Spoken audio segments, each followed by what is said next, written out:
What is going on? That's right. It's your boy Preston, Fat Samurai Guy. Holy shit. That's right. We're starting it off cursing right now because I'm excited because I have a legend here in the movie dojo. That's right. Actor, martial artist, stuntman, action designer. He's done it all. Jude Poyer. Welcome to the show, my brother. Thank you so much for being here. Thank you very much. Thank you for having me. Yeah, man. And we're going to talk about Mayhem. That's right. We're going to get to that. But we're going to lead up a little bit, and man, what a plethora, what a history, a legacy, if you will. I mean, you have done so much, sir. You have brought so much to the action and martial arts genre, and man, I'm so happy that you're here. So let's just go ahead and get started right here. When did you start? When did you get the inspiration to start taking martial arts? Look at that kick right there. Look at that. Oh wow, who's that young man? I think I just injured myself looking at the photo. I just pulled something. I was about 7-8 years old when I sort of discovered martial arts. I discovered movies before that. My family was an early adopter of VCR, VHS tapes. So I grew up loving movies. I remember young and enjoying the James Bond movies, Star Wars, Indiana Jones, Jaws. And then when I was 8 years old, my brother rented Ninja 3: The Domination, the Shokasugi movie. Yes. And that was just like a big light bulb moment for me as a 7-8-year-old kid. Like, oh, I like this. And then I started just devouring whatever martial art movies I could get my hands on tape, and started training in judo and karate. And that love of cinema, drama, and martial arts just continued through my teenage years. And I would say I probably was about 9, 10 years old when I saw my first Jackie Chan movie, but I think it was in my teenage years that I really got into Hong Kong cinema and discovered Jet Li, Yuen Biao, Sammo Hung, John Woo, Lau Ga-Leung, all these great action filmmakers. And legends. Yeah. How cool is that? You had me at Ninja 3: The Domination. I mean, come on. The movie starts off with a ninja killing a whole bunch of people on the golf course. It's Canon Pictures, baby. What else do you want? Yeah. I mean, it's like a cross between The Exorcist and Flashdance with ninjas. Yes. I mean, what an introduction. I'm sure there's lots of people that talk to you who say, oh, well, I saw Enter the Dragon. Was the Grandmaster Wong Kar-wai, and for me it was Shokasugi and Lucinda Dickey and some stunt people in ninja masks. But I loved the sort of fantasy of it, the creativity, the goofiness of it was fun. And I have to say that as a youngster, I would watch the Cannon movies and enjoyed them, and Chuck Norris movies and those kind of things. But pretty early on, I saw that there was a different level in Hong Kong movies. And I was too young to put my finger on why.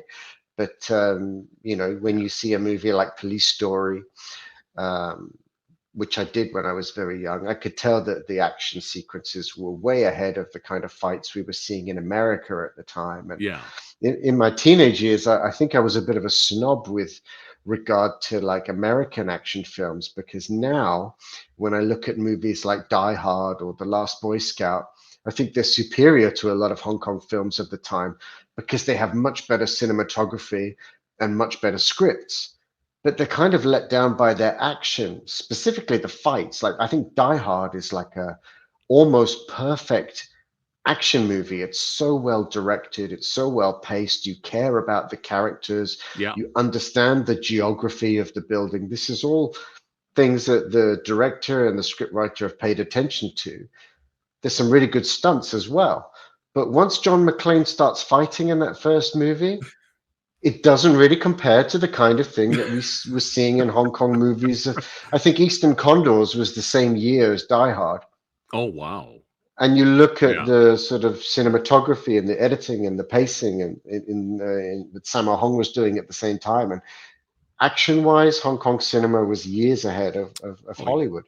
I agree. I agree with that. I think McClane just kept throwing the same right hand like during the Yeah, whole fight. and just a product of its time. But Yeah. Yeah. I'm sure we're going to get into this more as we talk. But if Sure. you look at Die Hard, a lot of the time it's a wide two shot where we can see the two characters, and then we're over the shoulder of a stuntman fighting one of the actors, and then we're over the shoulder of the other stunt double fighting the act, and it kind of gets cobbled together by the editor, and you Yeah. can see stunt doubles very clearly in Die Hard for that reason, because they don't, or they didn't shoot the fights with the edit in mind. It was kind of like the stunt people would have put a fight together, then the director and the DOP would discuss how to shoot it, and then an editor would get a load of footage and try and assemble something exciting and coherent out of it. Where Hong Kong cinema since the 70s has had a very different approach where it's much more designed,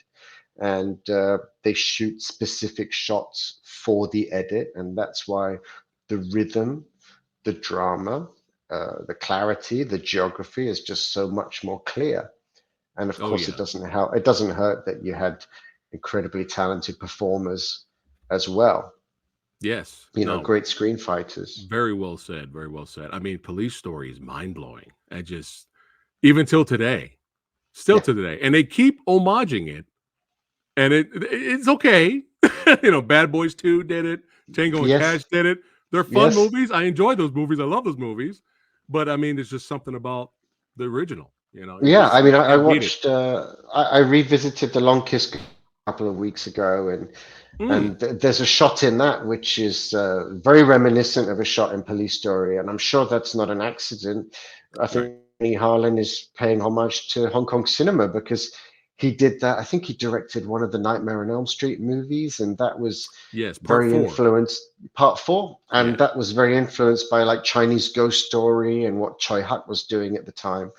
And yeah, I depends whether you're being kind or cruel. I either pay homage or I rip off a lot of classic Hong Kong Right. movies because they inspire Yeah. me so much. Yeah. Yeah. And we both still love Die Hard. Oh yes, no, There's I nothing think wrong Die with Hard. being there's nothing wrong with being critical with A+ movies or No, Die there's nothing Hard wrong. is. I Yeah. think it's a masterpiece. Yeah. Yeah. It's Yeah. just Yeah. when you look at the fights, it's like it's not as good as the script writing, or I mean, also just to sort of be kind to Die Hard. The level of acting in Die Hard is better than in a lot of Hong Kong movies at the same time. I mean, there's some good actors in Yeah. Hong Kong, but Yeah. not many Alan Rickmans. Exactly. Exactly. What a legend that guy is. Yeah. Rest in power. But Yeah. man, I mean, you started off high kicking. That's right. Being a badass. How did you get into the film industry, and how did you become involved with Hong Kong movies, my friend? I don't think I was ever a badass, and it was just like growing up as a teenager. As I said, I loved martial arts and I loved cinema, and I enjoyed acting in school plays and all those things. So I knew that I wanted to go into the industry. I knew some professional stunt people in the UK. I knew some professional actors, and some of them were really, really talented, but they weren't working that much. And my teachers at school were suggesting, what do you do after this? Is it drama school? Is it film school? And I was watching these Hong Kong movies, and I was seeing a lot of white people, African American people popping up in these movies, having fight scenes, getting screen time. And I remember thinking, well, maybe there's an opportunity to go to Hong Kong and learn on the job instead of Mm, at a film school or at a university. And this is something I still carry through to this day. I try not to compare myself to the best people out there, because if you do, you'll be discouraged. And I was seeing people like Jeff Falcon or Cynthia Rothrock, and I knew I was nowhere near as good at martial arts as those people. But I was seeing some people popping up in these Hong Kong films that weren't good at all. And I kind of thought, well, if they can make a living, maybe I can give it a go. What I didn't realize was that sometimes on Hong Kong movies, they would cast people like Billy Blanks or Cynthia Rothrock and pay them good money because they were really, really skilled. But also on other jobs, they would go to like the hostels and just find people that were backpacking around Asia and Right. say, "Oh, do you want $50 to work on a movie?" I didn't realize that. I mean, ignorance is bliss, and when you're young, you don't think about those things. So I went to Hong Kong, aged 18 years old, thinking I'm okay at martial arts. I can act a bit. I'll give this a go. And if it doesn't work out, when you're 18 years old, what's there to lose? But really, in my head, I thought if I can work in the Hong Kong industry, I can potentially learn from some of the best people in the world on the job. And I was fortunate that I was able to get some experience, and I lived there for 8 years. Wow. Well, you learn the language and everything as well, right? Yeah, I mean, my Cantonese is far from perfect, but I can Yeah. still I can still get by even now, even if I don't speak it for 6 months. It's funny, just a few months ago, I was with my girlfriend walking the dogs in Paris one Saturday, Sunday afternoon, and we passed this restaurant, and there was a gentleman sat outside at one of the tables, and I just turned to my girlfriend. I said, "That's John Woo." And she looked at me like, "What?" And instinctively, I spoke to him in Cantonese, even though his English is really, really good. So, yeah, my Cantonese at the moment is better than my French. So I have to Man, work on my French. how cool is that? Meeting John Woo like that. Another Mm, another legend, man. They're still on absolutely. Instagram right now, they're still posting, scenes from The Killer and Hard Absolutely. Boiled. I mean, it's just unrivaled. That era, man. It's just It's true. something I don't special.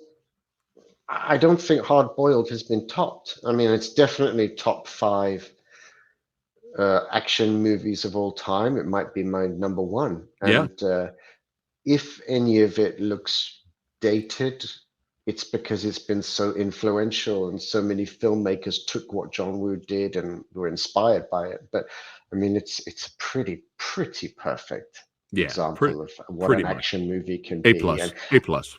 absolutely. And I only spoke to director Wu for a couple of minutes because I didn't want to disturb him on his day off. But I said to him, I'm the reason why I do what I do for a living is because of the kind of because of your work. Oh yeah, but you starred and you were part of so many projects in Hong Kong, man. Gen Y Cops, Enter the Eagles, Black Sheep Affair. I mean, A Man Called Hero. So many, and it's really cool, man. It's really awesome to see you a part of all of these projects. But from going from a fan of Jackie Chan to actually meeting him, look at that! Look at that young guy! Look at that young handsome guy Oh, right there. But I mean, were you? How nervous were you when you finally met him and had a chance to work with him? Were you nervous, or were you more excited and anxious to work with him? I I think trying to think back, I don't think I was particularly nervous. Um, I was excited, of course, but I would Oh say yeah, one thing about Hong Kong to maybe in comparison to a lot of Western actors or stars is they're a lot more down to earth, they're a lot more approachable. And that could be the culture. It could also be the fact that people like Jackie Chan and Yuen Biao have pedigree as stunt performers. They work really hard. They didn't have the silver spoon in their mouth when they were born. I remember when I got asked to do I got the job on A Man Called Hero. This was before I had a chance to work with Jackie Chan. For that one, I was really excited because I would say I'm a Jackie Chan fan, and as a youngster, Jackie Chan perhaps made the best movies of Jackie, Sammo, and Yuen Biao. And I would say that Sammo was the best action director, action designer. I But as agree. a performer, I loved Yuen Biao. I loved his acrobatic style. I loved his kicking, and there was something about his screen presence that really appealed to me. And I remember I went to the audition for A Man Called Hero, and they said, this is being made by the people that made Storm Riders. It's kind of like a follow up. And Storm Riders hadn't really done much for me. It was a bit too VFX, CGI, comic book style. Yeah, There's that saying, never meet your heroes or don't meet your idols, right.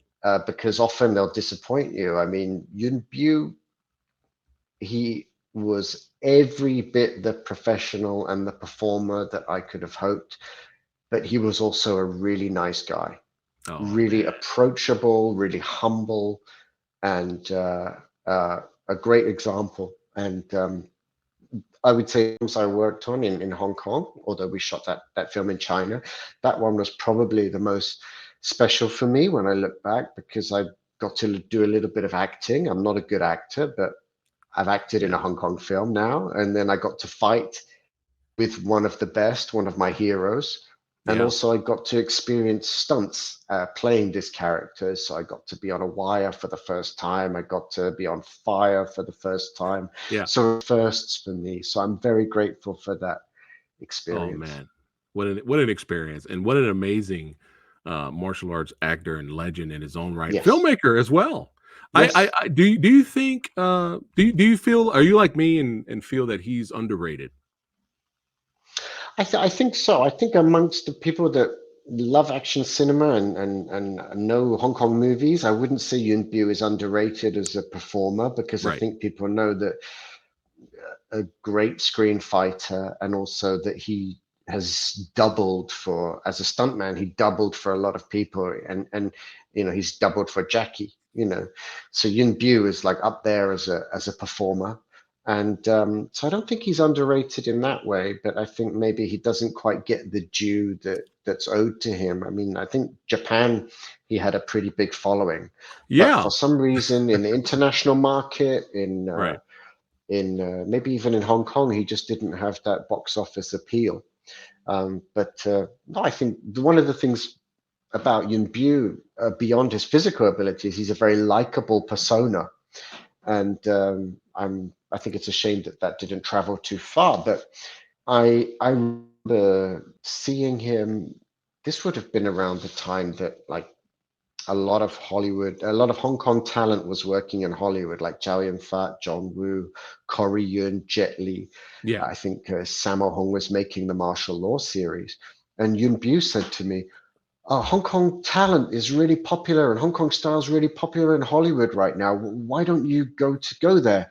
And I looked at him and said, "No, why, why don't you go there?" And he was like, "Oh, my English isn't that good." And I was sort of saying, "Yeah, but there's other people whose English isn't that good Right. who are managing to forge a Yeah. career." But I think Yin Bu's quite. My perception is that he's quite a low key kind of guy. He's not Right. like super ambitious. He doesn't need to act like a big star, and I think he's quite happy as long as he's working and Yeah. Yeah. doing good work and with his family and so on. That's what's important to him. And he's got hundreds of thousands of fans, probably millions, that recognize, definitely from the action martial arts movie community and fans. We all know he's a legend. But speaking of legends, let's take a little clip of your fight, your little tussles with Mr. Yun Bu from A Man Called Hero. Let's check it out.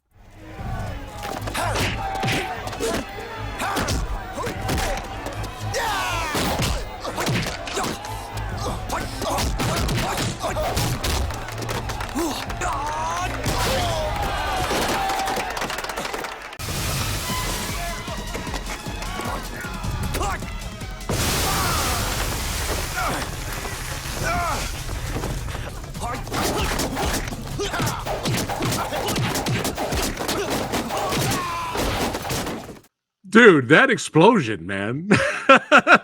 That was insane. Oh my goodness. And you know what I love about that scene is how your character is on. Your character survived an explosion. Your character was on survived being on fire and then went right back to fighting like nothing. That was great. It was that one sticks out for me. I mean, when I look at the explosion now, I mean, that was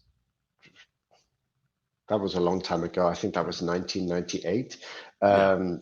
For me, it looks a bit wiry, a bit floaty, the way I fly away. But that's Hong Kong cinema of the time.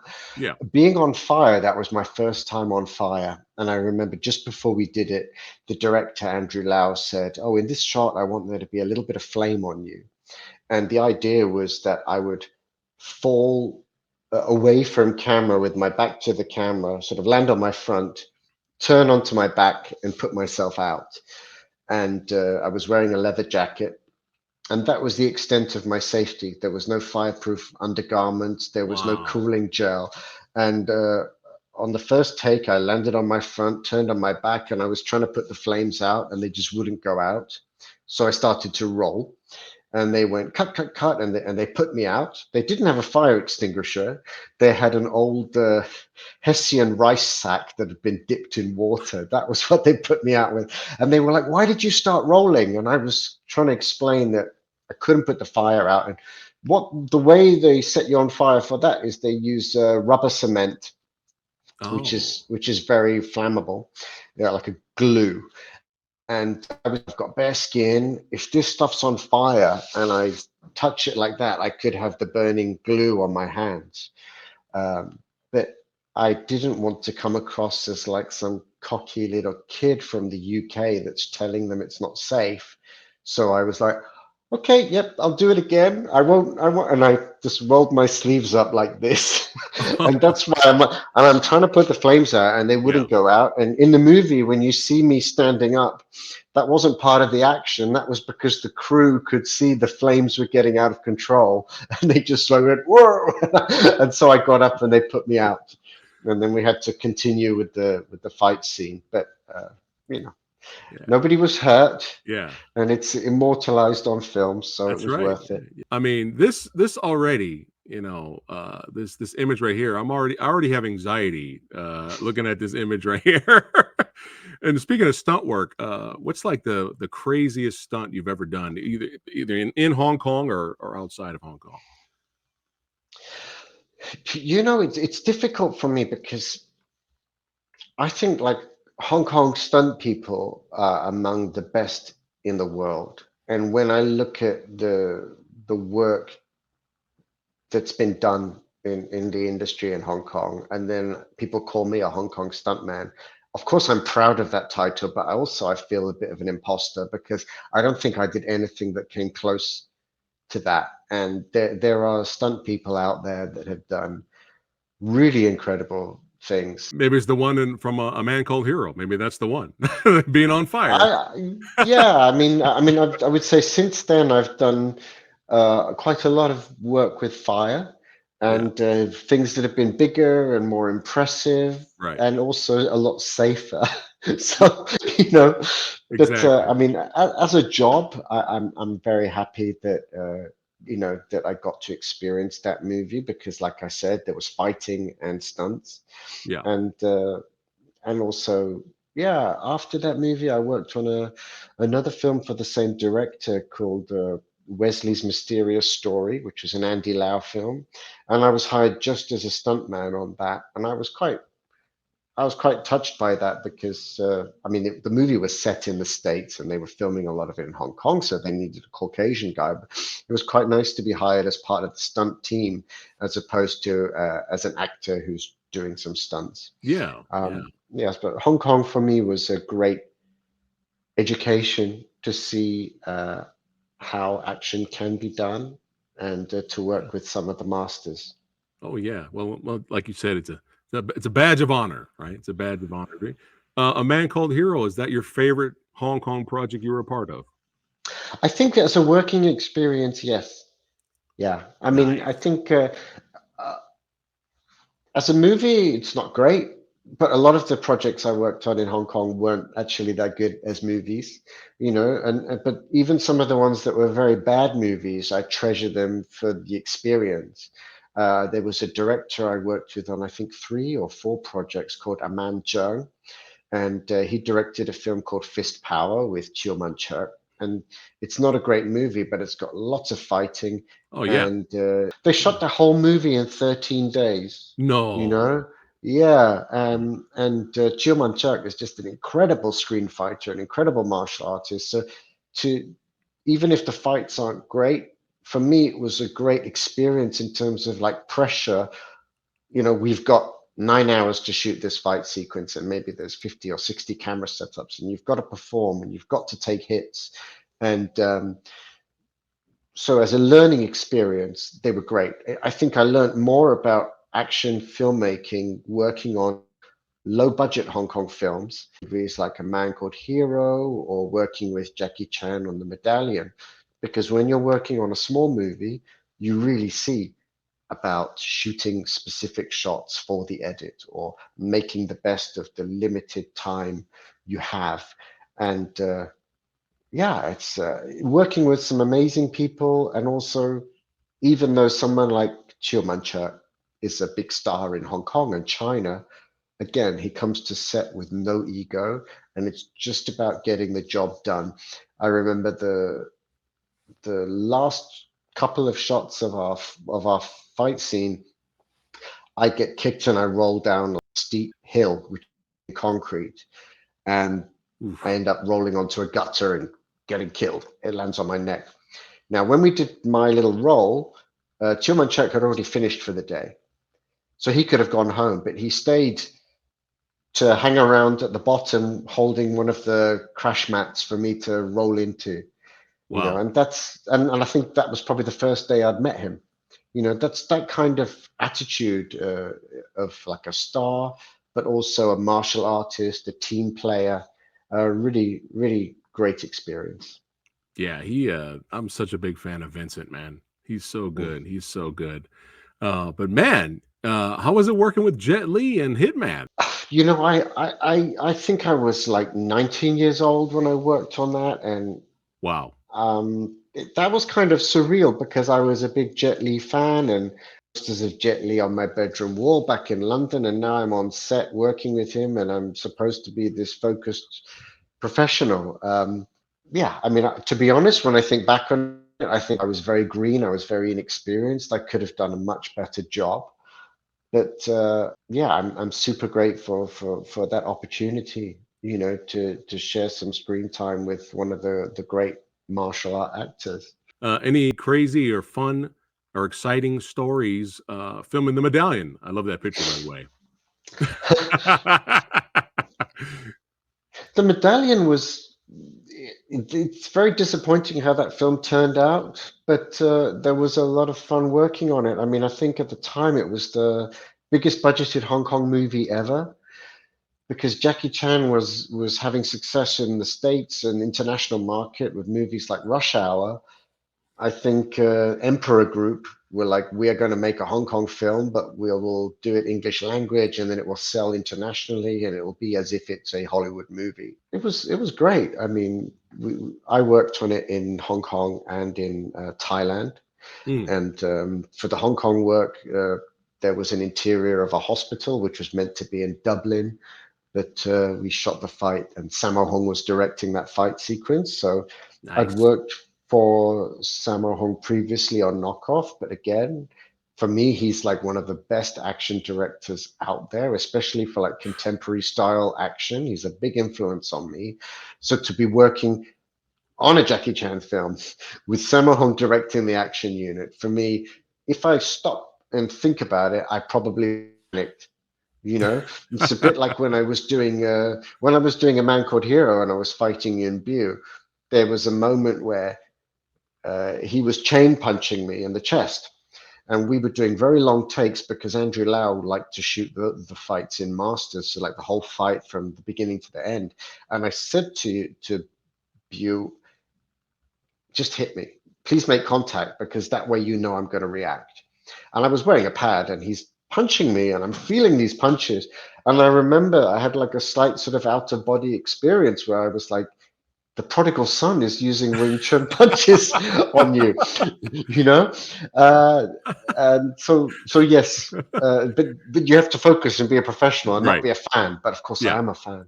But with the Medallion, it's Sammo Hung, it's Yuen Biu, it's Jackie Chan, and then actors like Anthony Wong, and then I got to shoot in Thailand, which is a place that I absolutely love. And I love filming there. And I'm sure we're going to talk about that in a little bit. And in a second right here. But Anthony Wong, man, I just recently watched Taxi Hunter. That is a wild movie. Very, very entertaining. I highly recommend that. You guys have not seen. And you know, Anthony Wong is, I think, one of the best dramatic actors to come out of Hong Kong.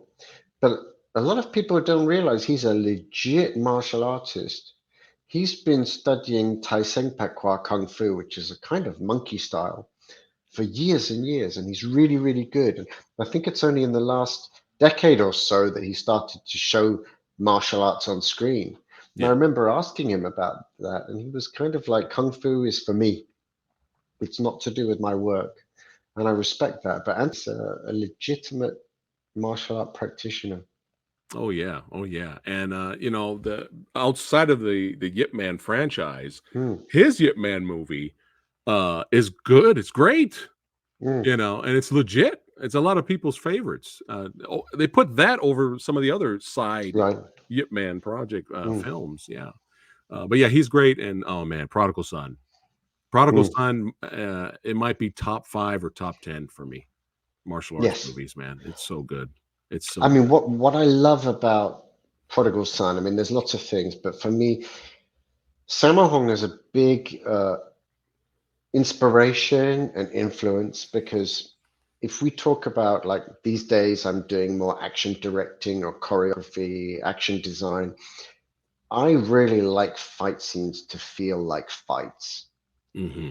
Now, I'm not saying they need to be realistic because most movie fights aren't realistic. And most of us know that when Yeah. we watch action movies. It's a suspension of disbelief.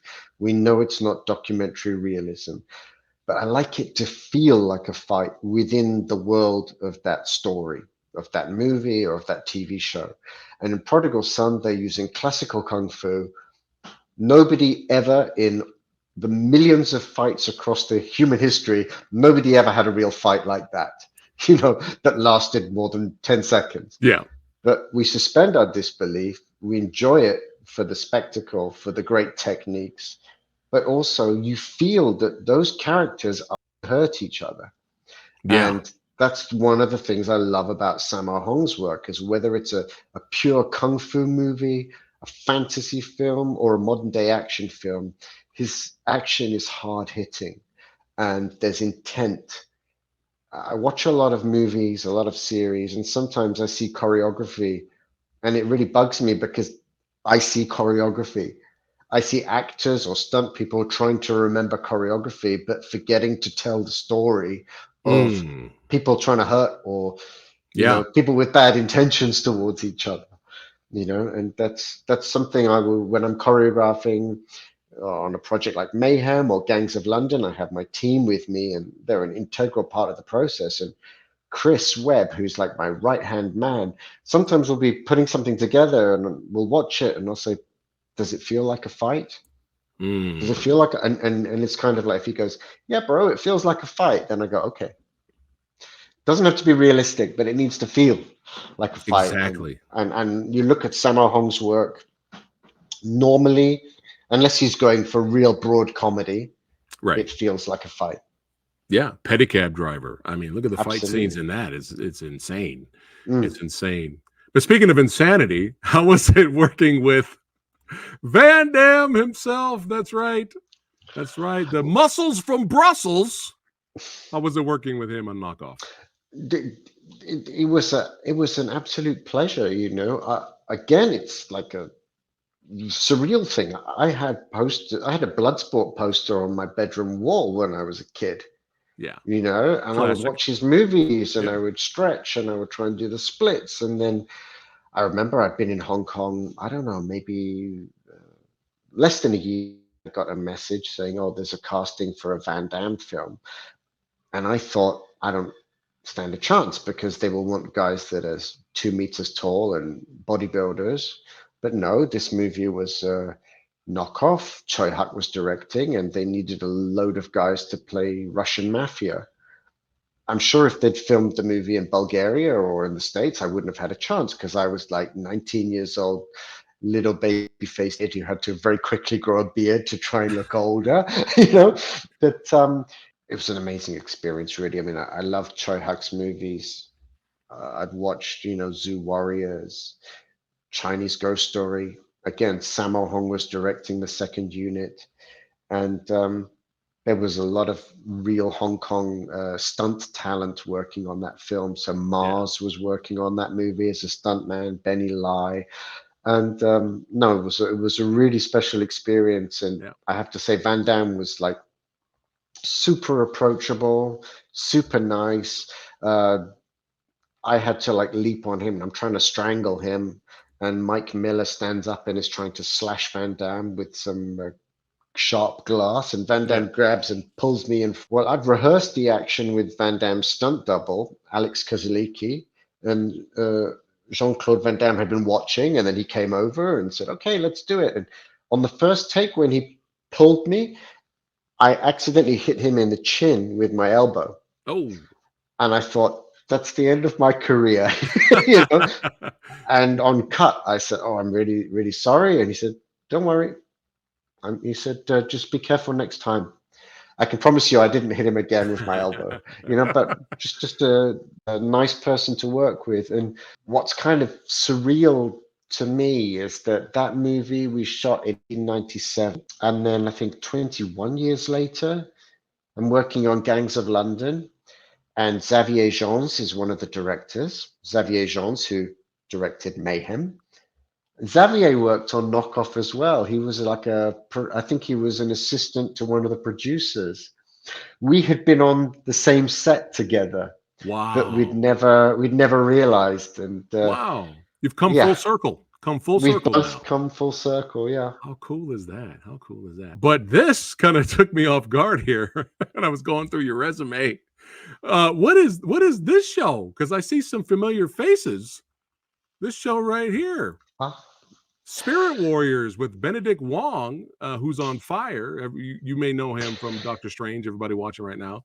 The IT crowd. And it's Jessica Henwick, I believe. But she's so young. So what was this yeah. the series about? This was a children's series for the BBC, which is the main British sort of broadcaster. And it was very inspired by Chinese legends. And I think it was Jessica's first professional job. I think she'd just come out of stage school or something like that. So it was a children's series, very inspired by sort of like the Monkey King legend Yeah. and this sort of thing. And I remember I'd moved back to the UK after 8 years in Hong Kong and read something in like it was either online or in like a bit of TV news that the BBC Children's Television were going to do a show that was influenced by Chinese fantasy and martial arts.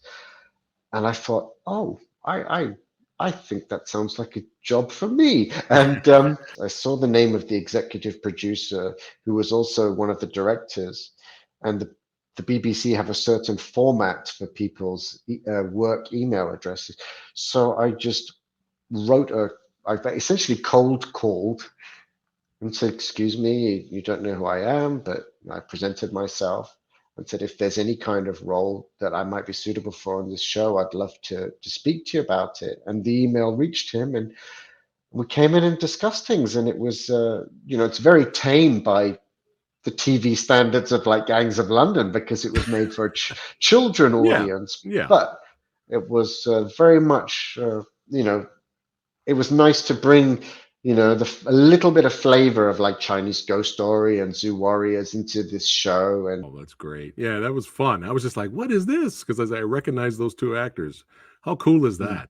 Man, how was it being a part of the first Kingsman movie? Being a part of some of the action there.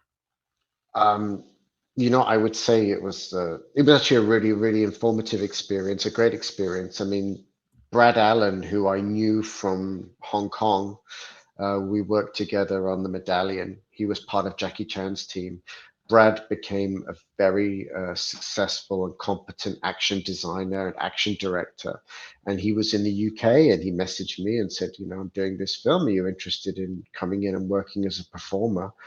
And of course I was. And I got to experience the Brad Allen previs, that sort of level of shooting the fight scene, editing the fight scene, within an inch of its life before you step on set.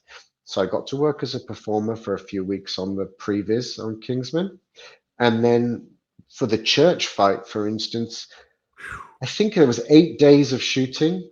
And before that, we did 5 days of rehearsal in the location with the camera operator. So, and we match everything shot for shot, camera move for camera move with the previs. And I mean, it's a real luxury to have that much time, 8 days to shoot a fight, and then also to have 5 days of rehearsal. But that's the kind of level it takes, along with a lot of very talented stunt people, to make action of that level. But I mean, I'm just a very small part of that sequence. There's a lot of stunt performers, there's a lot of background performers, but I think it's a classic, that fight. Oh, I do think it's one of the best of recent years. And I'm very, very grateful to Brad Allen for giving me that opportunity to participate and also to learn. And yeah, wherever he is, yeah. I hope We he's doing salute well. we salute Brad. Rest in power. But yeah, he changed the game. He really did. He did. And this is still the best film in the series, in my opinion. Mm. This is still the best one. But yeah, that fight. Shout out to all the stuntmen and filmmakers who made that fight happen. Shout out to all of you. But yeah, it blew me away, and it still blows me away to this day.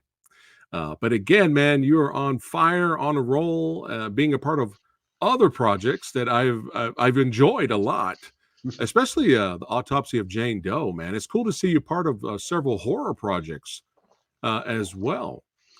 But how was it filming? How intense was it filming the action sequences for Sand Castle there?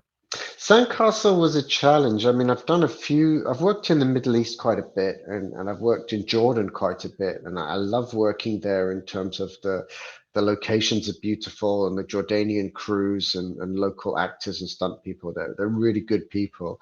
It's a tough place in terms of there's not a lot of all these stunt equipment or resources that we might take for granted in the UK or in France. But Sandcastle was tough just because the director wanted very much to do a lot of the scenes as long developing shots. So it was very choreographed, Mm, very long takes without a lot of cuts. And that means it's not easy to swap an actor out for a stunt double because they clearly see that it's the actor doing it. And so there were challenges like, we need to get the actors, we need to have the actors arrive at this base. The camera needs to go up, see a Black Hawk helicopter come down and land. Then we need to see people getting out of the helicopter, take some actors, put them in the helicopter, and then go up in the air. And it's all happening for real without any visual effects or any trickery. So it was a challenge, but wow. some really good actors on that one, like Glenn Powell, who's doing very well in his career, and Mr. Henry Cavill. Yeah, how was it working with Henry? He was a gentleman, Nice. absolute gentleman. I think he's got a lot of respect for the military, and I think he has some members of the military in his family. So he wanted to Ah, do it right, and he's yeah. very respectful of like how he would portray that on screen. But he worked very well with the technical advisors and myself, and very easygoing. Very, very. I'd happily work with him again. Nice, nice. And going back up to Kingsman a little bit here, going back to what you said earlier, taking 8 days to do that fight. I just want to reiterate basically what you said because look at the result. All you future filmmakers out there, all you future action filmmakers and directors out there, take the time. take I'm take gonna the I'm gonna time. say, Preston, can you re-say it and say all you producers out there and all you assistant directors that do our schedules, Yes, we need more time. That's what yes. it. Because I've had, in all seriousness, jumping ahead, after Gangs of London, I had, I've had quite a lot of productions approach me and say we would like to do fight sequences of that sort of intensity or that sort of quality. And I say to them, okay, I'll tell you what it's going to take. And one of the things it's going to take is time. You know, Gareth Evans is a genius. And yes, the stunt people that I work with are brilliant. But the reason why the action's good isn't simply because Gareth is a genius and he's surrounded by talented people. There needs to be the time to do it. Exactly. And Yeah. too often, people want you might, even on some big, big movies, in shooting in the UK, some of the big studio superhero movies, the stunt people will say, yeah, we had weeks to rehearse it, weeks to choreograph it, weeks to train the actors, but then we had to shoot the fight in a day. And it's like, well, you can't expect it to be really good if you spend a day. Exactly. Compared to something like Kingsman, where they might spend a week on a fight. Yeah. So you hear that, producers? All you producers out there, it's worth it. It's worth it. Yes. Let the men do what they do best. But it just popped up in my head just now. A good example is Fist of the North Star with Gary Daniels, another extremely talented martial artist. I met him briefly in real life. Cool guy. But the fight scenes in that were rushed. Him and his master choreographed this amazing finale. And the director, I forgot his name. He escapes me right now. He directed Hellraiser 2. He's like a horror movie director guy. And I love Hellraiser 2, but he was just like, oh God, I'm so tired of these fights. I'm so tired of shooting fights. Can we just wrap it up? And if you watch the end finale fight, it's so like, it doesn't make any sense. Like he kicks 3 guys over here, and then it's a cut to him over here. It's like all over the place. It's just like, oh, it's a shame. They never had the time to do what they wanted. When we're making movies or TV series, time is money. So it's very easy to say, oh, we need a week, or we didn't have enough time. But really, I think it's important to cut your cloth according. Yes, and schedule according. And I would say that to do like the Gangs of London level of action, a good ratio of a day's shooting translates to about 45 seconds of screen time. 45 seconds to a minute of screen time of fighting. Yeah. So if you want a 2-minute fight, you want 2 to 3 days of shooting. And if you have that rationale, that in the back of your head, early on, you can try to schedule accordingly, and then the producers can say, okay, if you're getting 2 days, we need to lose a day from something else, or we can't afford to do that. You're going to have to do a shorter fight.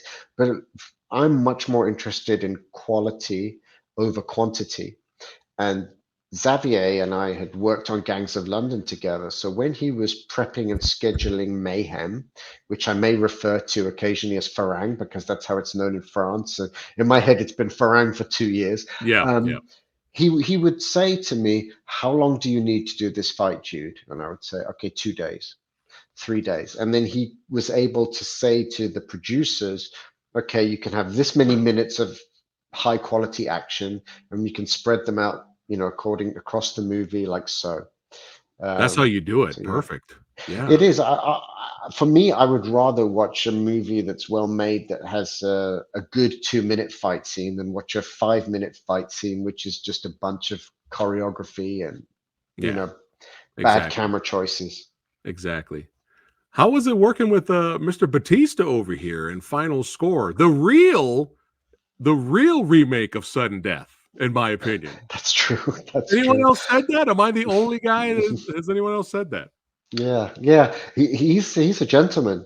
I really enjoyed working with David and also Rob de Groot, who is his stunt double. Rob's a big guy, not as big as Dave, but a Dutch stunt performer who studied wushu, I think, for 9 years. He'd also worked with Hong Kong stunt teams. And no, David's just he's a real gentleman. And I have to say that I've met a couple of people from the WWE world, and they have been absolute gentlemen. I think there's something to be said for, it's a bit like, Yun Bu coming from a stunt background.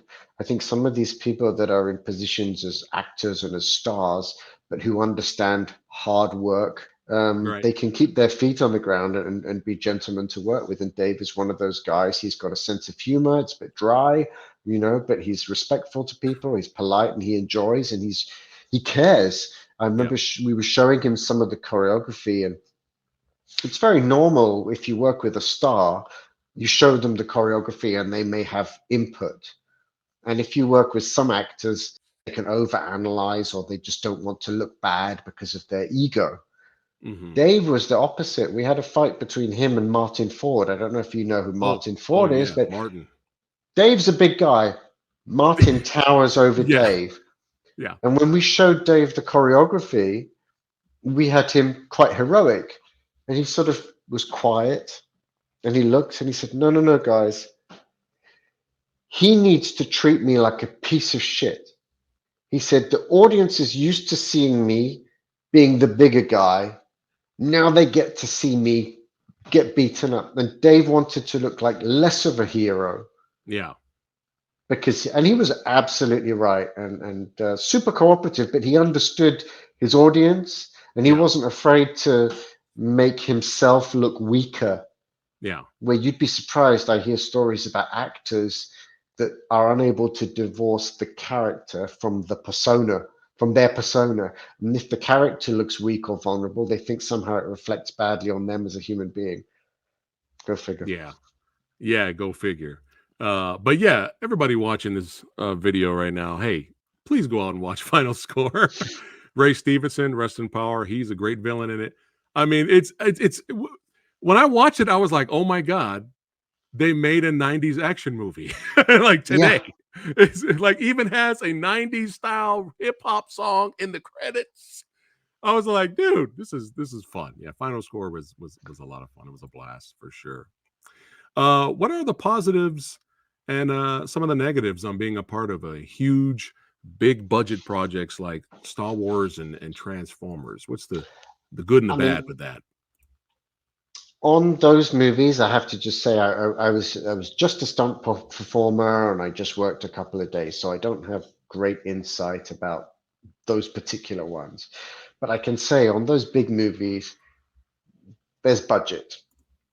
There's budget to do things, to have the equipment, and sometimes the time, to rehearse and so on. And if you care about creature comforts, there's the budget for good hotels and good catering and nice coffee on set. Right. What comes with those movies often is, understandably, a greater sense of studio control and studio input. And I understand, because if they're putting hundreds of millions of dollars on the line, they want to have a say about how their money is being spent. So there's definitely not the hands-off experience where they just trust the filmmaker to get on and make the film. Although in the case of Michael Bay, maybe that's not the case because he's got a proven track record of making big budget movies. Maybe they leave him alone. But so the big movies, there tends to be the resources. I would say that with those bigger movies, there's often a lot more stress. So the cast, certainly not the cast, so the crews can be a lot more stressed. There can be a lot of pressure on people, so they can be less fun to work on in that regard. Gotcha. And also, sometimes, not always, with bigger movies come bigger stars, and sometimes that means very big egos. Right. Comes with the territory. It goes with the territory, but yeah. I quite like a situation where there's less ego, and if that means a little bit less budget, but everybody's working together creatively to make something they believe in, I'm happy. Well said. Well said. Stunt coordinating, Yip Man 4. How was it working with Donnie, Mr. Yen there? Well, I have to say, just to clarify, I was the UK stunt coordinator on Yip Man. And what that meant was I was there to help facilitate the safety side, that kind of thing. I didn't get involved in the choreography. I'd love to take credit for Yim Pig's work, but no. He's a genius. He's a master. For me, it was great. I mean, I think a big reason why I got that job was that I was living in the UK, and I worked in the Hong Kong industry, and I can speak Cantonese. So the UK producers knew that I would be a good fit in terms of interfacing with the Hong Kong stunt team. And the sort of things that I did do was help. There was a fight at a high school, and they needed some high school kids to get sort of beaten up by Donnie Yen. Well, I was able to help find the people to play those kids, because we needed like a mixture of martial artists and stunt performers who looked like they might be in an American high school. And for me, it was like, I was just super happy. I mean, sometimes after working in Hong Kong, working on British productions can be a bit frustrating because the way they shoot fights can be very backward, very old fashioned. So to be on a set watching a master like Yuen Woo-ping do a fight scene, it's a privilege. And I would pay to watch him work, and I'm getting paid to be on set and watch him work and be part of that process. And for me, it was like a really nice little tick in the box, because when I was in Hong Kong, I worked with Sammo, Tony Cheng, Jackie Chan, Jet Li, a lot of the great action filmmakers. I didn't get to work with Yuen Woo-ping. So to work with Yuen Woo-ping later on in my career was really it was wonderful, and it was great to watch him. And one of the things I learned watching him was he'd mapped out a sequence with his team a few days before filming, and everybody was on board with it and they were impressed. And then I remember after a couple of hours of working on the choreography, him pausing and just questioning himself about one of the choices he'd made and saying, maybe the tone isn't right for this. Hmm. And I was impressed, because in this industry, you'll often encounter people that don't want to admit that they're wrong, or who don't want to interrogate their own ideas in front of people, like to show self-doubt or lack of conviction. But Yuen Woo-ping wanted to find the approach that was right for the scene. Then if that meant discarding an idea that he'd had half an hour earlier, he would. So I was impressed. I don't know if that makes sense, but I was impressed by his humility. And what I also saw was he's not a young man, but he still has a lot of mischievous energy. He has a sense of humor. Nice. And seeing that on set, and of course, people consider him to be a master. He's a Sifu, and he's shown a lot of respect, but he still has this bit of mischief about him. And when you see him in person, it's easy to see the person, the mind that came up with Snake in the Eagle Shadow and Anchor Master.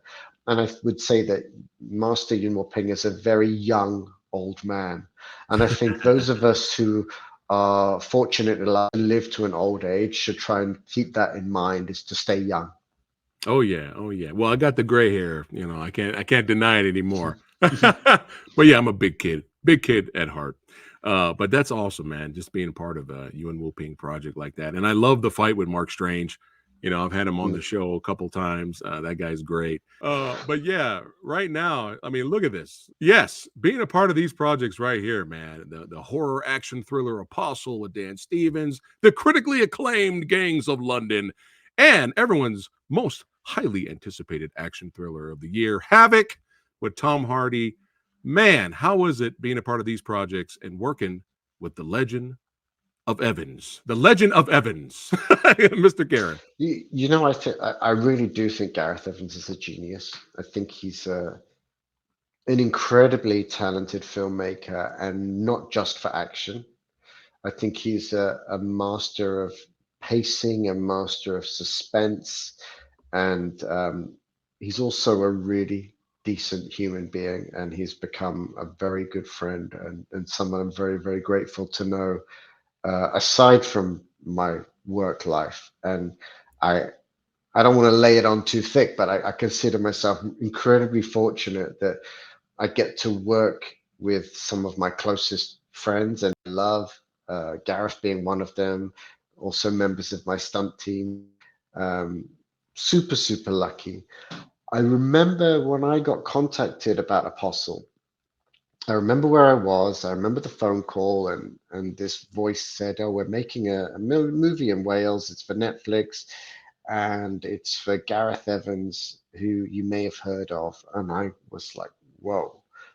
And straight away, I felt like, "Am I going to be good enough?" Because The Raid is a masterpiece. I mean, it's another one of those ones. It's probably top 5 action movies of all time, and so insecurity pops up, imposter syndrome, and I remember going to Cardiff, meeting Gareth for lunch, talking about the project, and then very quickly, a couple of weeks later, we're doing choreography and previs, and I found him to be super competent, a director who knows what he wants, who has a clear vision, but also collaborative when he needs to be, open to ideas, and just very humble.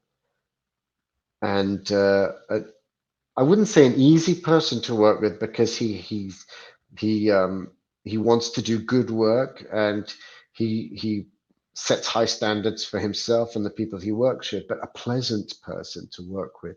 It's a really nice environment. He's talked about it before, and I've talked about it before. When we're doing action design, in that room, there is no hierarchy. The project is the boss.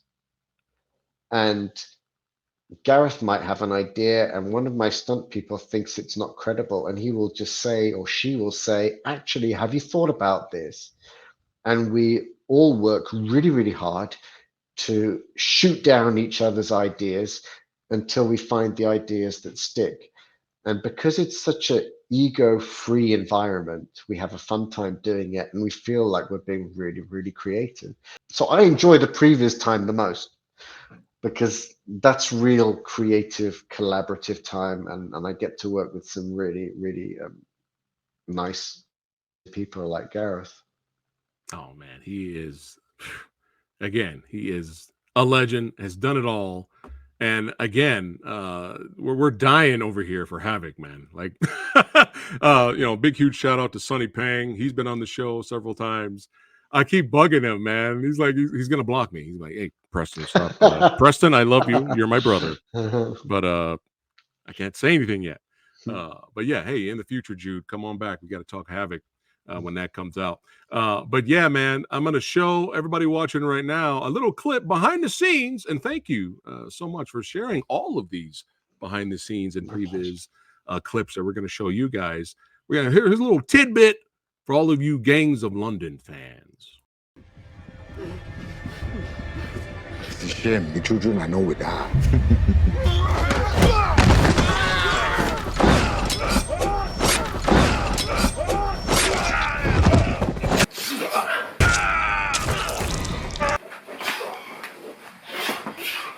Drop down.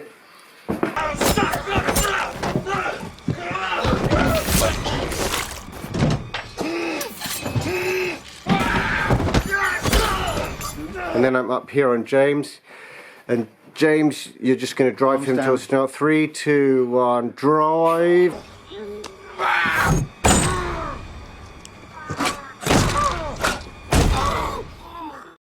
Yes. Yes. Badass. Intense. Again, what did you say earlier? Feels like a real fight. Feels like there's intention to kill. Thank there. you. Yeah. That was a challenge, that fight. That was in one of Xavier Jean's episodes. And I'd worked on a choreography for a version of that fight during pre-production. And it would have probably taken about 3 days to shoot. And there were various schedule and budgetary requirements and rewrites that meant that there was a chance that that fight scene was going to completely get cut. And Xavier, he's talked about this, so I guess I can talk about it. He said to the producers, no, this fight scene needs to happen. And he and I spoke, and he'd seen the previs that I'd done before and said, what can you do from that with 1 day of shooting? And I said, Xavier, I can't.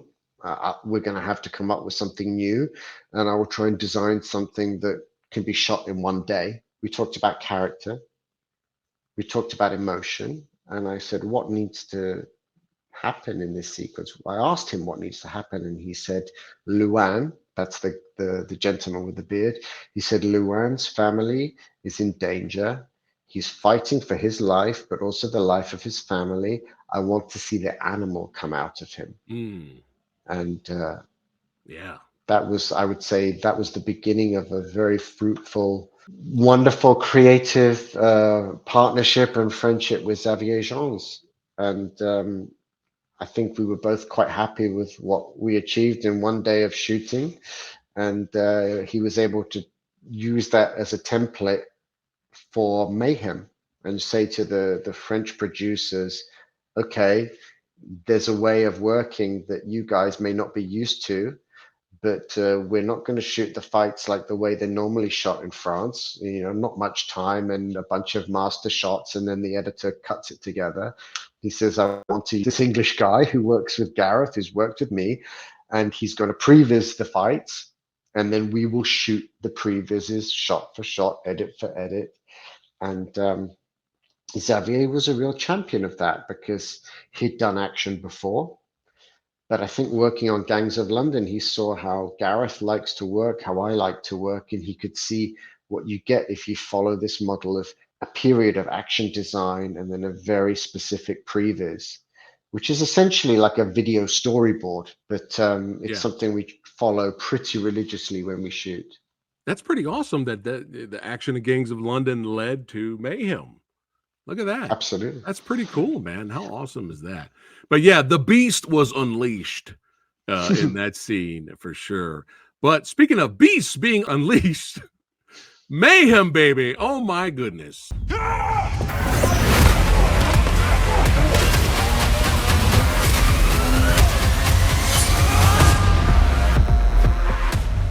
Oh my goodness. Now let's get to the main topic of the podcast, the film that everyone is saying, you know, it's the best action movie of 2024 over here, you know, when it was released digitally. As soon as it came on Amazon Prime, which you guys can watch it right now on Amazon Prime, rent it, tell your friends. People were already hitting me up, Jude. They were already hitting me up saying, best action movie of 2024.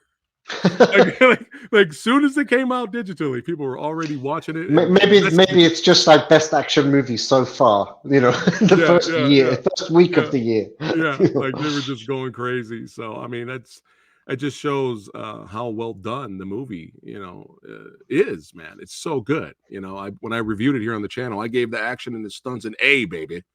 That's right. Thank you. It's so good. It's very different. It's very difficult if you're super involved to have like an objective perspective on things. You know, everything I work on, I look at it and I can see things that could be better or things that I wish could be different. If people are enjoying Mayhem, and I know that some people are, if people are enjoying the action, then I'm super grateful to them for watching the film. And I'm very happy that they enjoy the work that a lot of people, you know, work very hard on. Oh, yeah. And you could see it on screen. That's right. It's what martial arts and action movie buffs like me, this is what we live for, man. Films like this. So let's take a look at some of the action, some of the previs, some of the behind the scenes stuff. Let's take a look at it right here. Great. Okay, thank you. Let's board. Yeah. Roll, please.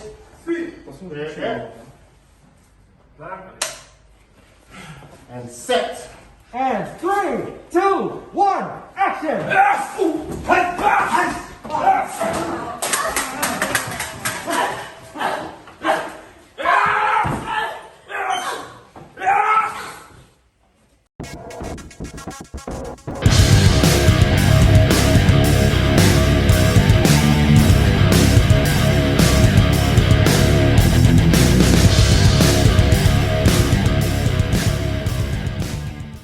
Yeah. Oh, yeah. Loved that fight. Loved it. How challenging it was to put that together. It was one of those ones where we did the choreography and the previs really quickly. I'm sometimes resistant to doing the so-called one-ers because I think a lot of the time when people do one-ers, it becomes a gimmick and you end up being in service of the gimmick.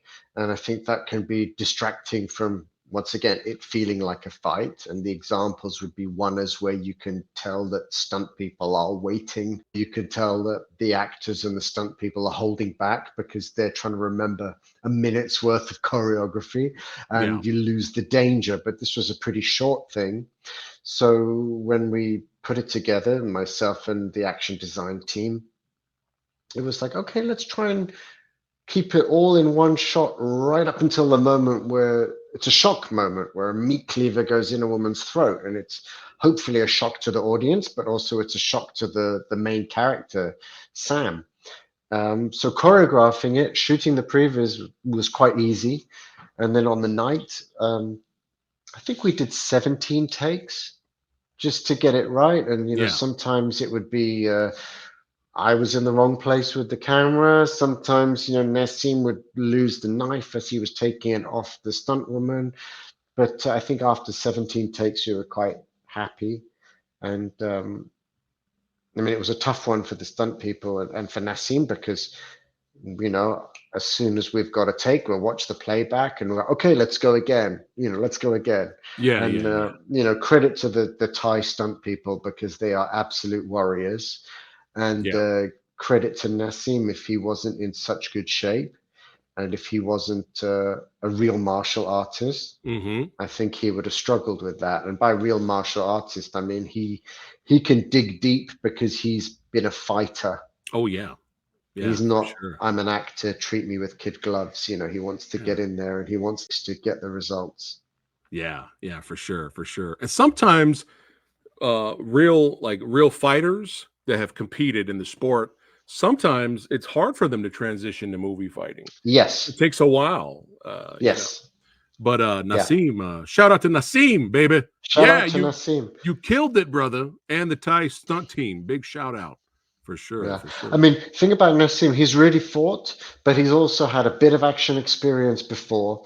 So he understood that you need to make your punches wider for them to sell on camera. You need to make your kicks look pretty, because he's got good technique, but also he's a fan of Jean-Claude Van Damme movies. So he knows what a good looking kick is.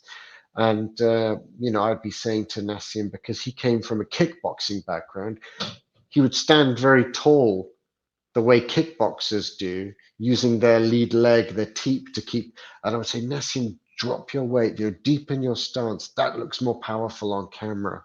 Right. And he would watch the playback and he would see, but he was, it was nice after years of working with actors that maybe didn't have a fighting background to work with someone with such a foundation in martial arts. It reminded me of being back in and working with actors who were martial artists, even if they weren't fighters. Martial arts was part of their blood.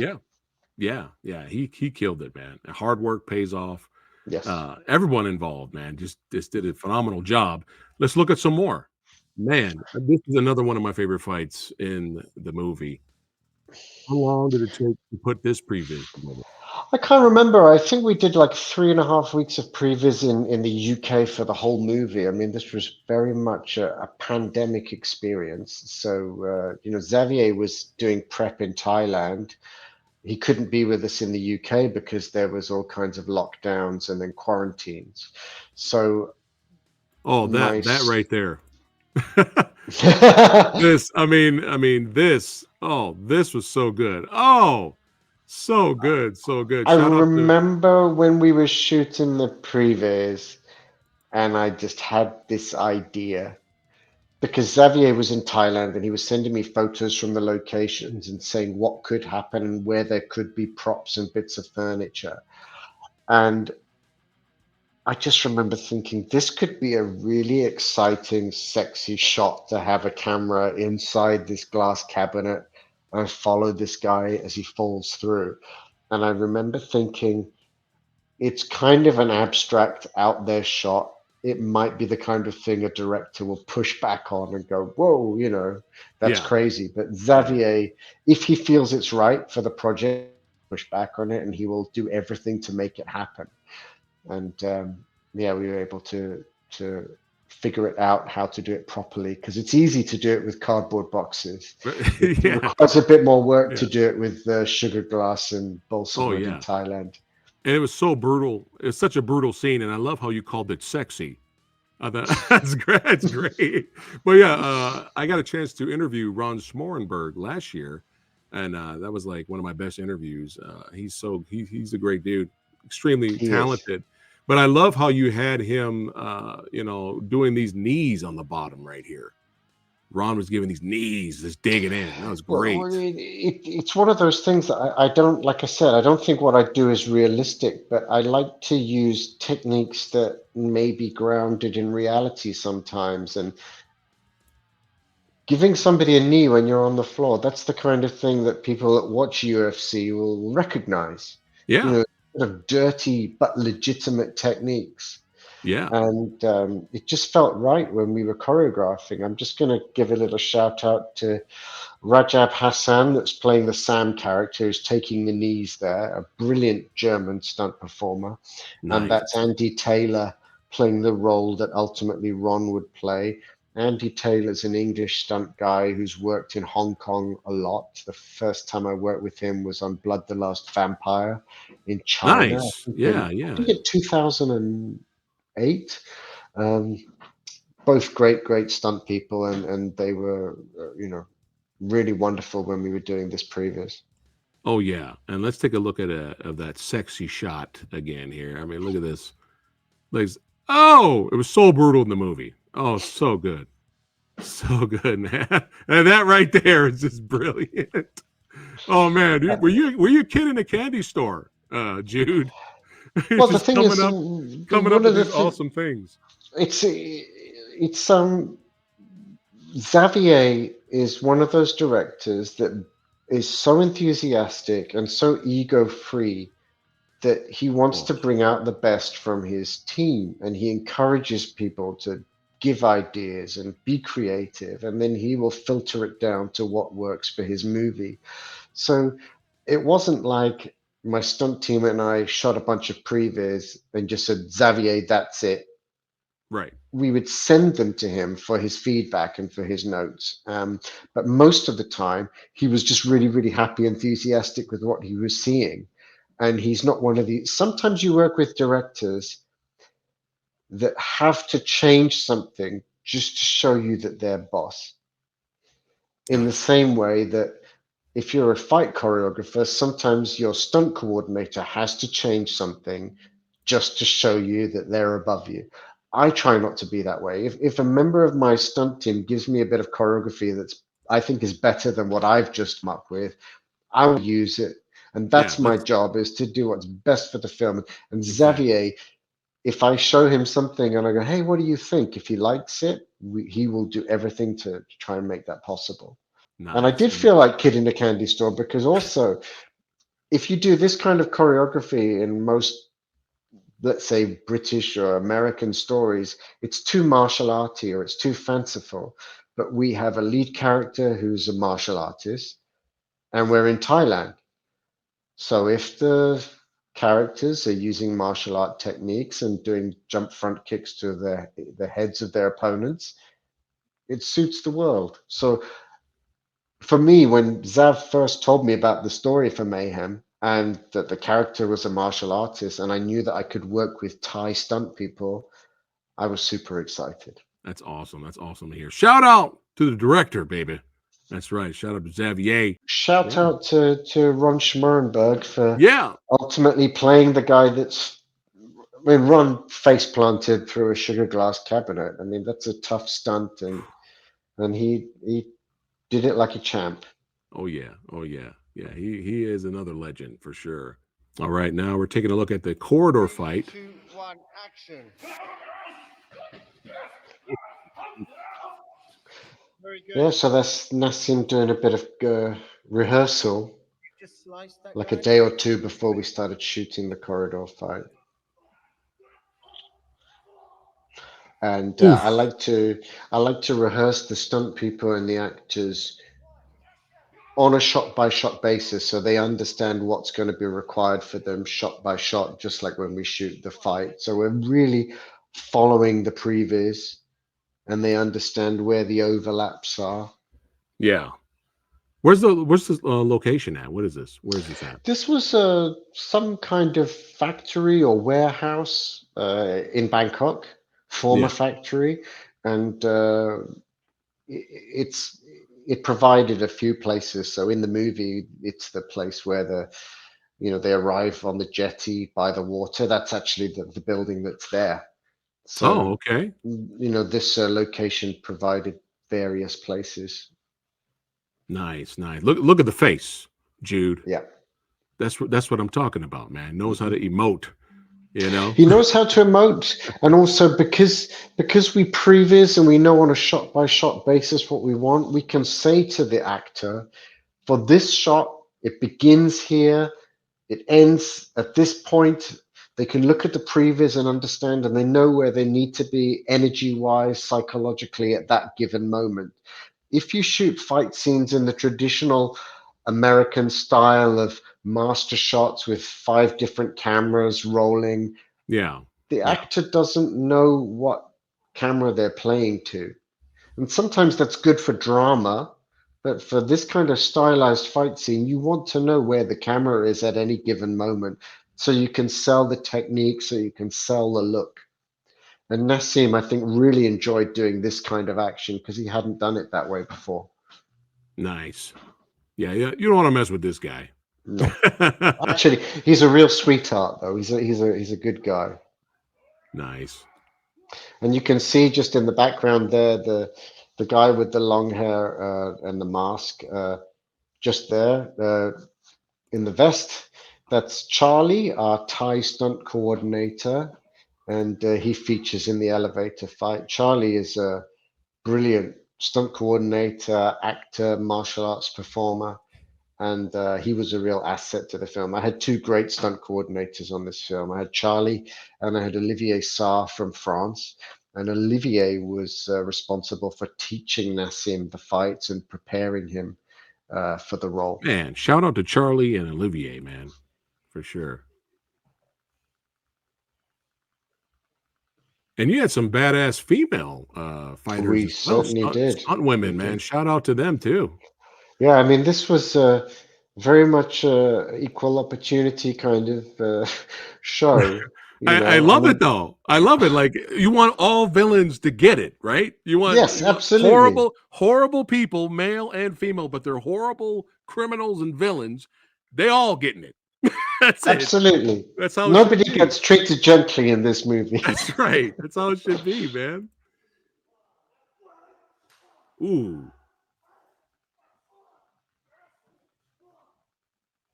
Oh, love the lighting, man. I love the lighting. Yeah, I mean, cinematography is so good.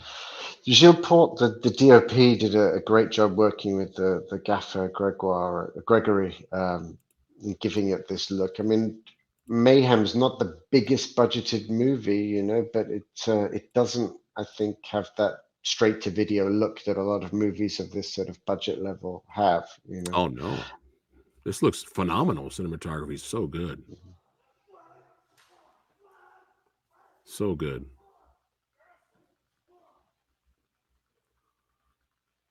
And I love, it's one of my favorite things about this film is all the different camera angles, but yet you to keep the fights fresh, but yet you still see everything, which is the most important thing. You see the movement still. It's what I say to producers when I interview or I have meetings about jobs. I say that choreography and performance is at most 50%. I mean, yes, you need good choreography, you need actors to perform, or stunt people can perform, but the fights live and die by the camera work, editing.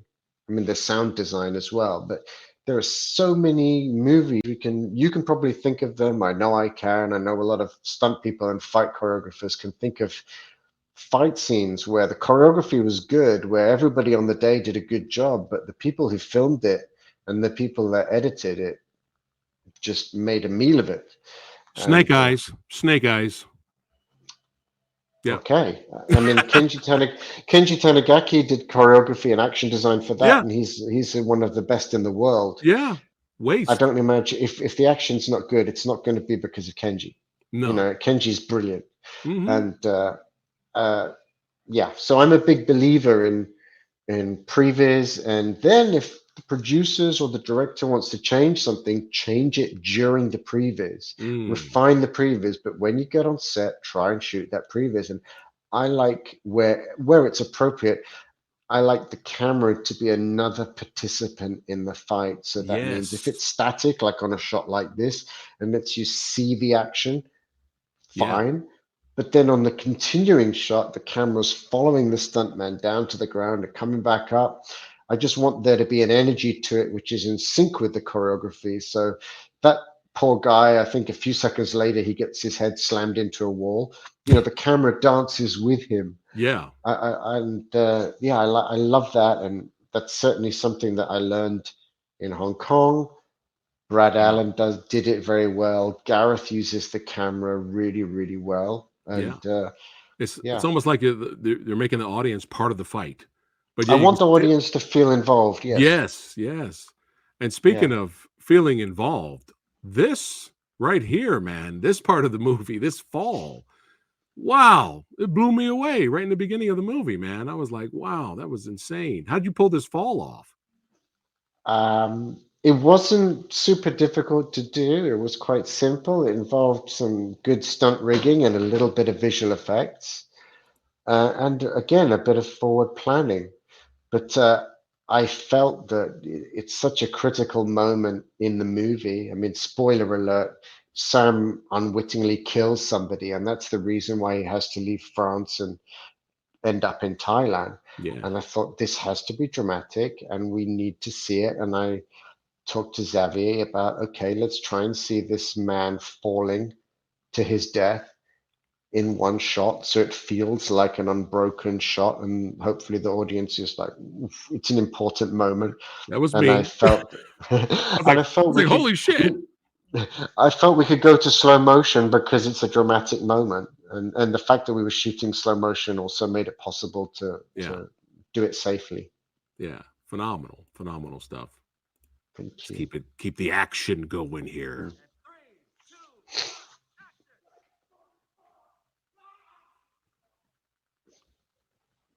See, look at her on the side here. Look, she ready. She got that machete, man. She is ready to go. those Thai stunt performers, they are brilliant. They're so tough. That stunt performer Melody, when we were doing the previews for the elevator fight, and when they grab Nassim and they're dragging him into the elevator, and I was shooting the previews, and the art department had built us a very simple metal elevator just for previs. And we were doing take after take, and I was saying, guys, I need more power. I need it to be more violent. And when I got the take I wanted, bearing in mind this is the previs, this isn't the movie, they slammed into the wall, and I was like, cut, that's great. And May was bleeding from her arm. There was blood going down her arm. And she stepped out of the elevator, and I walked in, and I was thinking maybe there was a metal bolt or something or a screw or something. But no, there was nothing sticking out. And Charlie came over and said to me, no. May was doing another job a few weeks ago, and she had stitches, and the stitches should have healed by now, but clearly they haven't. So an old wound had opened up, and she was bleeding, and she wanted to carry on. And I said, no, go to hospital. So May went to hospital. She was back with us later, having been stitched up, and she carried on prevising with us for another 2 days. And then like the following week, she was there in the elevator. That's fighting, right. You know, tough stunt performers. All right. Yeah, shout out to her for sure. Oh, look at the camera work. Oh. I think it's the final result there. Look at that. Oh, look at, man, he's so good. I hope you guys work together again. I will be working with Nassim again. Oof, I can't say much more than that. What I like about the Thai stunt people is they're not afraid to take hits, and I like it when there's contact, especially obviously not to the face, but when it's to the body, if you can pad up or if you've got the right conditioning for it.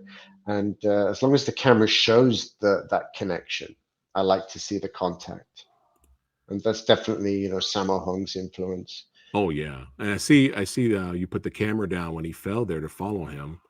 And we'll see there you go. The camera goes down, follow. Look at that. I love that kind of stuff, man. It's so good.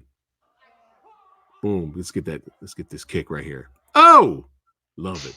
And now, my favorite fight of the movie. My favorite fight of the movie. Jude, I'm gonna be honest, brother. I screamed. I screamed. I was watching this with my wife. My wife was on this side. My brother, Sexy Sumo, that's what we call him. My brother, Sexy Sumo, was on the other side. And I screamed. I was like, oh, shit. Like, I was like losing it. It just got, as this fight got more intense, I didn't know it was going to go that way. And so I was just like, I couldn't believe it, man. Like, this is hands down my favorite fight in the film. And we're going to show some of it, not all of it. Everybody watching right now, because we don't want to spoil too much. But yeah, talk about was this always an idea we needed for this movie? Like, we need an elevator fight. Yeah, the first time Xavier talked to me about the movie, he just gave me like a rough outline of the story. But he knew he wanted a fight in an elevator. And he didn't give too many stipulations, but he knew a certain injury needed to occur to one of the characters. And he said to me, I can think of other elevator fights, Die Hard 3, but Jude, I don't want to say too much because I want you to see what you can come up with your team. So he kind of gave us carte blanche to start designing. And I thought it would be fun if there was bladed weapons in there. I thought if there was a gun, it would make it much more interesting. And then myself and my stunt team, which was Andy Taylor, Shane Steen, Chris Webb, Rajab Hassan, and Hannes Pasta, we all just played with ideas for a story of a fight. And then sent blocking videos to Xavier in Thailand saying, what if this happens and then this happens? I love to do what I would say is cause and effect choreography. So maybe early on in a fight, the gun goes off and the lamp of the elevator breaks. Maybe later on the glass gets used in the fight, this kind of thing. And Xavier gave us feedback on the blocking video, and then we're kind of off to the races, but then we weren't because there was some COVID stuff going on down in England. So it wasn't until I got to Thailand that I was able to shoot the previs properly. But the good thing is that I was able to use the stunt performers that actually play in the scene. So it was a rehearsal for them doing the previs. And I operated camera for the previs and for certain shots when we did the fight for real. So it was a rehearsal for me operating camera, kind of like rehearsing a dance with the performers, because we didn't have a huge elevator set. We wanted the elevator to be the dimensions of a real elevator. We wanted it to feel claustrophobic and awkward. Sometimes I think when the camera work is too smooth, you lose that sense of danger. Yeah. So I think we only removed the wall one time during the whole fight to get the camera where we needed it to be. We wanted it was kind of almost like documentary style. We tended to use the same lens, and we were trying to not get in each other's way. But the danger of that, I think, helped with the fight. Oh yeah. But yeah, I love how they made this little elevator for you guys to train in or do the previs. That's so cool. The Thai art department, construction team, they worked so hard and they were so adaptable, because this was probably less than 2 weeks before we actually shot the sequence. Right. So good. Oh yeah, I was going to ask you, was Simon Cook was in the film. Was he supposed to have a longer fight sequence? I don't think so. I think it was. I think it was always meant to be quite a short scene, and I'm not sure if it was the casting people or if it was Charlie that recommended Simon to play that role. But he did a good job, and even if it's not a big role, I think it's a memorable moment. Oh yeah, it is for sure. It is definitely a memorable moment. But hey, future project: Simon Cook versus Nassim. Let's go. Yes. Let's go. Let's do it. Yeah. Or Ron Smorenberg rematch. There you go. I'd like to see that. Yeah. Oh, but this is so phenomenal. And I'm sorry, everyone. I have to stop it. I cannot show you anymore. I cannot show you anymore because, again, this is the effect that fight scene had on me. Again, my buddy over here was like, his mouth was down, his eyes were open, like he was in shock. I'm screaming. like over here, and my wife is laughing hysterically because she's enjoying herself because she likes movies. She's just like me. She loves the violence, the martial arts, the action. She loves the intensity. So she's laughing like that. She's like on the edge of her seat, like giddy, like loving it. And she really enjoyed the movie too. But yeah, man. Hey, ho, what? Mayhem. That's right. This movie scratched the action itch, baby. Oh yeah. So you guys, everybody watching right now, it is on Amazon Prime. Make sure you check it out. Jude, I could talk to you about martial arts movies and action films all day. Prodigal Son, all that stuff. Even in the back there, I forgot to blow this up. Apocalypse Now. What? That's right. That's right. Represent. And In the Mood for Love and Apocalypse Now, the two of my favorite movies. There you go. Yeah, we're brothers. That's right. Ninja 3, The Domination. And Apocalypse Now. we've come full circle with the podcast interview. Ninja 3, The Domination, and Apocalypse Now. That's right. But yeah, man, I would love to chat with you all day about movies. But this legend here, has to. He's a busy man. He's a busy man. He'll be back. It's your second home, brother. It's your second home, brother. That's right. He will be back. So make sure you guys follow him. Check the link in the description box below. Follow him on Instagram on his filmmaking journey of badassity, real power stunts, baby. Oh, yeah, represent. And before we wrap it up for today, sir, again, it was an honor to have you here. Is there anything you'd like to say to your followers? If you love action, I love action. Thank you for if you watch Mayhem, if you enjoy Mayhem, if you enjoy Gangs of London, it makes me very, very happy to contribute to this language and world of action that we all love. Thank you very much, and see you at the movies. Oh yeah. Oh, one more thing before we wrap it up. Okay. I want you guys watching this right now. I want you to snip this out, and I want you to send this to Kevin Feige. Send this to all the heads over there at Marvel. All right. This is the man right here. There we go. Is the man right here to direct or do the action direction for Blade. This is the man. Him and his team needs to do Blade. I'm telling you. Can you imagine? Look at the fight scenes in Gangs of London and Mayhem. Can you imagine Blade having this kind of action? So Kevin Feige, make it happen. Normally I would say, oh, Marvel, but no, I would love to do a Blade movie. He'll do it for Blade. That's right. I'd love to. Send that clip to Kevin Feige. Get it out there to Marvel. All right, now we can end it. Thank you so much. Thank you so much, Thank sir. you. Yes. And we'll see you on the next one. Jude, don't go anywhere. But we'll see you guys on the next episode, baby. Action, martial arts. Keep supporting the genre. That's right. Mayhem. Watch it, share it, love it. And I'll see you guys on the next one. Take care, guys.